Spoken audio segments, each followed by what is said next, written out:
এপিসোডের একেবারে শুরুতেই আমরা যেন ছোটোখাটো একটা হার্ট অ্যাটাক করে বসি, কারণ ওয়েডনেসডেকে আমরা এতটা রঙিন আগে কখনো দেখিনি। আর সে উৎফুল্ল হয়ে নাচছিল, সিরিয়াসলি। তাই সত্যি মাথায় আসে না আসলে কি হচ্ছে। তারপর দৃশ্য কেটে যায় 16 ঘন্টা আগের সময়ে। ওয়েডনেসডে মর্তিসিয়া, গোমেজ, ইনিড আর শেরিফ একসাথে বসে। শেরিফ শুনে চমকে যায় ফ্রাঙ্কোবাস বেঁচে আছে এবং সে টাইলারের মা। তার মানে এখন শহরে দুইজন হাইড ঘুরছে। এরপর ওয়েডনেসডে যখন প্রিন্সিপালের অফিস থেকে বের হচ্ছিল তখন প্রফেসর অরলফ তাকে থামায়। ওয়েডনেসডে ফ্রাঙ্কোবাস সম্পর্কে জানতে চাইলে প্রফেসর অরলফ জানান ফ্রাঙ্কোবাসের একজন ভাই ছিল যার নাম আইজ্যাক। আইজ্যাকই প্রফেসর অরলফকে বেঁচে থাকতে সাহায্য করেছিলেন। প্রফেসর আরও বলেন আইজ্যাক কখনো মানুষের পরোয়া করতো না, শুধু বিজ্ঞানে আগ্রহ ছিল। দুর্ভাগ্যবশত আইজ্যাক ল্যাব বিস্ফোরণে মারা যায়, কিন্তু তার দেহ আর কখনো পাওয়া যায়নি। ওয়েডনেসডে প্রফেসরের সাথে কথা বলে, স্লার্ভের কথা ভাবে এবং সঙ্গে সঙ্গে পার্কসের কাছে চলে যায়। সে তার ভাইয়ের জম্বি পোষ্যের বিষয়ে সব জানতে জোরাজোরি করে। পার্কসে বলে স্লার্ভ চিরদিনের মতো চলে গেছে, এখন তাকে শান্তিতে থাকতে দাও, কিন্তু এই ব্যাপারে বাবাকে কিছু বলবে না। ওয়েডনেসডে বলে তার নাম আইজ্যাক। তখন পার্কসে তার পকেট থেকে একটা ছবি বের করে যা স্লার্ভের পকেট থেকে পড়ে গিয়েছিল। সে ওয়েডনেসডেকে ফ্রাঙ্কোবাসের ছবি দেখায়, যা আসলে আইজ্যাক ভুল করে ফেলে দিয়েছিল। তো ওয়েডনেসডে অগনেসকে আদেশ দেয় অদৃশ্য হয়ে আইজ্যাক সম্পর্কে তদন্ত করো। এদিকে টাইলার এক বিছানায় বাঁধা অবস্থায় জেগে ওঠে। তার মা বলে তোমাকে এভাবেই রাখা দরকার। টাইলার প্রথমে প্রতিবাদ করে কিন্তু শেষমেশ মেনে নেয়। তবে মা ঘুরতেই চুপি চুপি রক্ত কাশে। তো স্কুলে ইনিড ব্রুনোকে মিথ্যা বলে আগের রাতে কি ঘটেছিল। সে লক্ষ্য করে সম্প্রতি ব্রুনো তার মায়ের কাছ থেকে অনেক কল পাচ্ছে, কিন্তু ব্রুনো নিজের পরিবারের সমস্যার কথা বলতে চায় না। প্রফেসর ক্যাপ্রি তখন আসে এবং ইনিডের সাথে একান্ত কথা বলতে চায়। সে উদ্বিগ্ন হয়ে বলে গতকাল আমি দেখেছি তুমি ওলফে রূপান্তরিত হয়েছিলে। এটা শুনে ইনিড ভয় পায় যে এখন সবাই জানবে। সে তো এখন আলফা হয়ে গেছে, আর আলফারা সারা জীবন একা থাকে। কিন্তু ক্যাপ্রি তাকে শান্ত করে বলে আমরা কোনো না কোনো পথ বের করব। এদিকে ওয়েডনেসডে তার নানির কাছে যায় এবং বলে আমার সাইকিক ক্ষমতা ফেরাতে সাহায্য করুন। তার নানি তাকে নেভারমোরের কিংবদন্তি রেভেন রোজালিন রাউটউডের কথা বলে। ওয়েডনেসডে কারফিউ উপেক্ষা করে কবরস্থানে যায় রোজালিনের কবর দেখতে। ইনিড তাকে আটকাতে চায় কারণ সে চায় না পুরো ডর্ম শাস্তি পাক এবং গালা মিস করুক, কিন্তু স্বভাবতই ওয়েডনেসডে কারো কথা শোনে না। ওয়েডনেসডে কবরস্থানে গিয়ে নানির বলা কবরের লেখাগুলো পড়ে এবং রোজালিনের আত্মার সাথে তার দেখা হয়ে যায়। রোজালিন তাকে সতর্ক করে ওয়েডনেসডের অহংকারই তার পতনের কারণ হবে। ওয়েডনেসডের সাময়িক দৃষ্টি চায়, আমাকে সাহায্য করুন স্লার্ভ আর তার বোনকে খুঁজতে। আত্মা তাকে বলে তোমার হাত মোমবাতির উপর রাখো এবং হাত সরাবে না, নইলে তার মূল্য দিতে হবে। কিন্তু ইনিড তার বিপদ আশঙ্কা করে দ্রুত ওয়েডনেসডেকে খুঁজতে আসে এবং তাকে টেনে আনে, কিন্তু ততক্ষণে ওয়েডনেসডে মন্ত্র পড়ে শেষ করে ফেলে। ফলস্বরূপ ভীষণ মাঝপথে থেমে যায়, আর এতেই দুজনের শরীর পরিবর্তন হয়ে যায়। অর্থাৎ এখন ওয়েডনেসডের রূপে ইনিড আর ইনিডের রূপে ওয়েডনেসডে। ইনিড তো খুবই ভয় পায়, কিন্তু ওয়েডনেসডে শান্ত থাকে। সে বলে কিছুটা চুপচাপ থাকো। এরপর তারা বাইরে যায়। ইনিড অনেক অস্বাভাবিক আচরণ করে।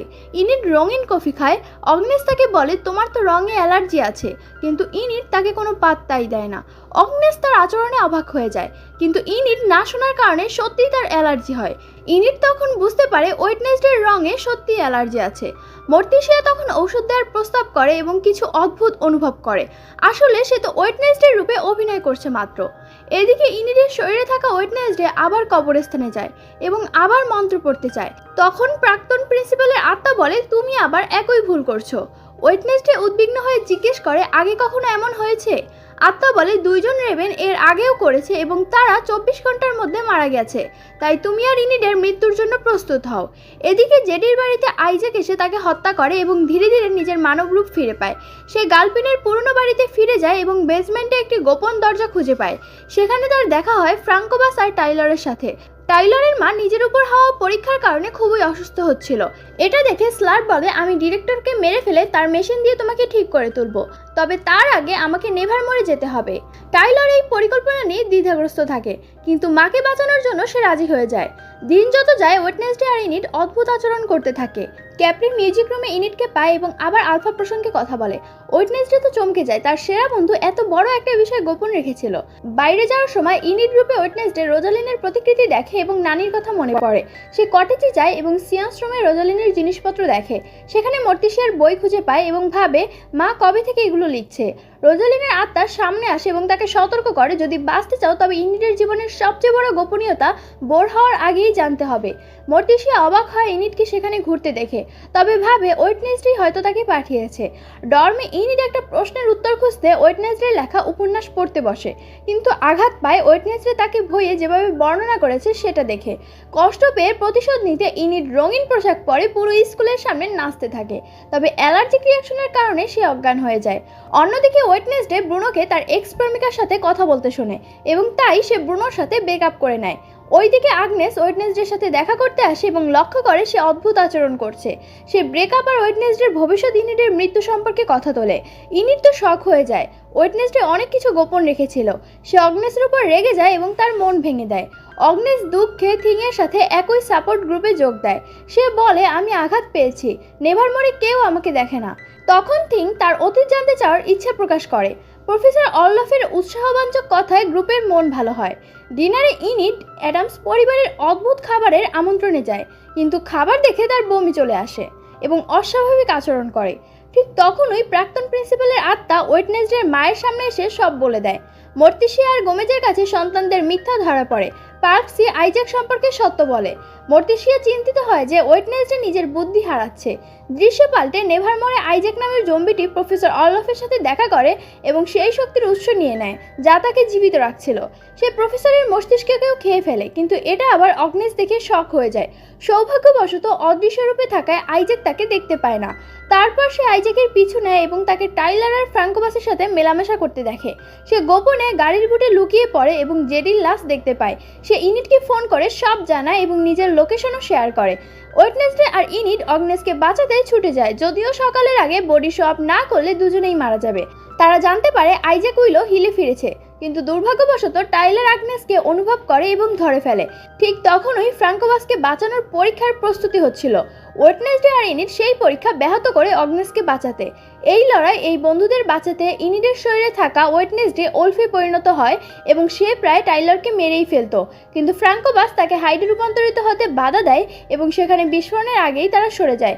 এই ভয়ঙ্কর অভিজ্ঞতার পর অগ্নেস বডি সোয়াপের বিষয়টা বুঝতে পেরে স্বস্তি পায়। তো এরপর তাড়াতাড়ি করে ওয়েডনেসডে আর ইনিট রোজালিনের কবরের কাছে ফিরে আসে, কারণ সকালের আগে বডিতে না ফিরলে দুজনেই মারা যাবে, এবং একে অপরের গোপন সত্য কথা শেয়ার করে। তখন জানা যায় ওয়েডনেসডে ভয় পায় তার মাকে হতাশ করবে আর ইনিট ভয় পায় একা হয়ে যাওয়াকে। তারা একে অপরের শক্তি ভাগ করে নেয় এবং শেষমেশ স্বাভাবিক শরীরে ফিরে আসে। তারপর প্রাক্তন প্রিন্সিপালের আত্মার সামনে আসে এবং ওয়েডনেসডেকে সতর্ক করে বলে, তোমার প্রিমোশন বদলে গেছে, তোমার কাজের কারণে এখন অ্যাডামস পরিবারের একজন এর উপর বিপদ নেমে আসবে। এখন প্রশ্ন হলো অ্যাডামস পরিবারের কে মারা যাবে। আর এভাবেই ওয়েডনেসডে সিজন 2 এর এপিসোড 6 শেষ হয়। পরবর্তী এপিসোড 7 ও 8 দেখতে অবশ্যই সাবস্ক্রাইব করে কমেন্টে জানাও।